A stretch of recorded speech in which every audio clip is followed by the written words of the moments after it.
I think I can't help but go and watch A New Hope after seeing this film.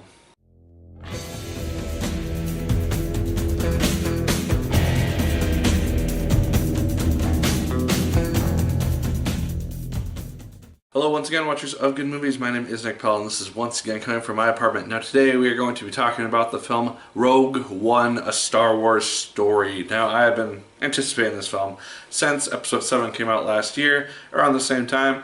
It is the first non-episodic Star Wars film that we've had, and let's see how this thing turned out. Felicity Jones is the main star of this film. She plays a young woman named Jyn. She has a very complicated past in regards to her father and him now working as an engineer of sorts on the Death Star for the Empire. And she has basically grown up as kind of the scavenger, does odd jobs, and just kind of moved around from place to place while the Empire has grown more and more powerful. When she is recruited by the Rebel Alliance, she has to undergo a mission to find the plans to the Death Star, find her father, and we have generally our film. Now what makes this film work really, really well is the cast of this film, because once we have the whole ensemble brought together, it works very well in regards to their chemistry. There's a lot of comedic moments which are just played out very, very, very well. The robot in this film just is the most hysterical thing in the world in this movie,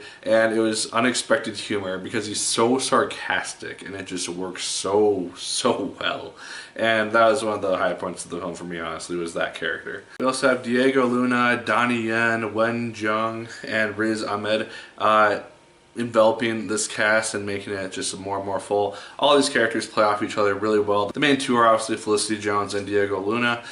They work very, very well as the two main central leads of this film. One thing which I appreciated about the film is that it didn't dive into some sort of hidden romantic element that I could have easily played on. It just shows them as these teammates. They grow to care about each other, but they don't really go into a romantic environment, and I really appreciated that about those characters. When it comes to the combat of this film, it also succeeds very, very well. Donnie Yen's introduction is fantastic. He's this blind guardian of the Kyber crystals, and the Empire is harvesting them to power up the Death Star, and so he now has nothing to really guard, but he's this badass guy with a stick. He's blind. He uses the Force in a way which I personally haven't seen before, in that he uses it kind of like Daredevil to an extent, in that he uses it to kind of sense where people are, how they're going to do things, listens to just noises around him to figure out when to move, where to move to, how to take out guys.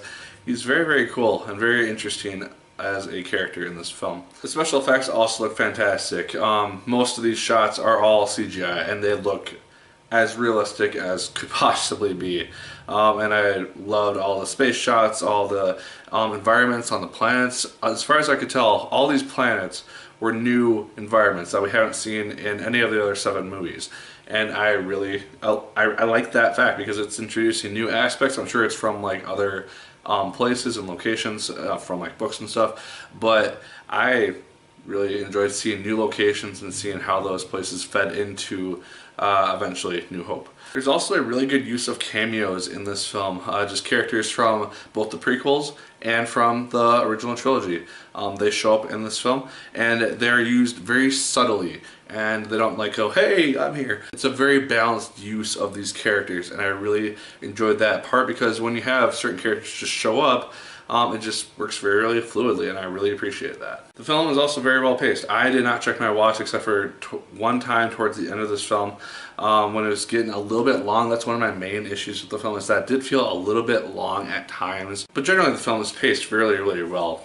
There are just some scenes which are drawn out a little bit longer than I felt like they needed to be, and there are some scenes which are cut a little bit weird that kind of took me out of certain moments. And I just felt like there were some scenes more towards the end which could have been edited together just a little bit well to make it more concurrent and more fluid, I suppose. There are also some predictable elements in this film, knowing that this is leading into A New Hope, and knowing that we don't see these characters anywhere else in the original trilogy. You can make some assumptions as to how this film is going to play out, and just kind of how some things are going to go event-wise. So that, it's not really a fault of the film itself, it's out of its control. But it is something which I noticed, in which I felt kind of like, okay, we know that this is probably going to happen here and this here and this here. So it does have some predictable issues with it, I felt like. But where the film starts to feel a little bit long, that is where the feels start to come in. Just in the last 20 minutes of this film, that's where everything just falls into place. Everything just kind of comes full circle. And that's where, like I said, the feels start to show up. And yeah, it just works really, really well. If you're curious about Vader's cameo, he's in the film for maybe 5 minutes total. He doesn't have a huge role, but the parts that he was in, I appreciate it. I felt like his suit looked a little bit strange, personally. Maybe that's just because they didn't make the final touches on his design until relatively early into New Hope, so maybe it was, I don't know. Generally, I really enjoyed the ending, and it does lead into A New Hope, which I really appreciate as a connective tissue. Guys, overall, I really had a fun time with Rogue One. It did not disappoint me in the slightest. I tried to go into it with lesser expectations than I did with Force Awakens, because if you saw that review last year, I was a little bit more disappointed with that one because I had such high hopes for it. This one, I had a really fun time with. I thought that Jyn as a character was really fun. I wish they could have maybe dived into her a little bit more, but I really had a fun time with this whole cast. They all worked really well. That's part of what made the ending so emotional for me personally. So, guys, I thought that Rogue One, definitely check it out if you have the opportunity. It is well worth your time as a Star Wars fan and as someone who appreciates war films. It is one of the darker of the Star Wars films as a result, but it does still have that lighthearted aspect and lighthearted humor to it, which makes it really fun to watch and makes it something which you can watch without feeling utterly depressed by the end of it. But it is a war film, so there are people who die. Just know that going in. Guys, those are my thoughts on Rogue One. Let me know yours in the comments down below. Did you like it as much as I did? Did you hate it more than I did? Let me know. Like, favorite, comment, and subscribe once again if you so choose. I appreciate it immensely. And as always, great people, my name is Nick Pell. And once again, may the Force be with you.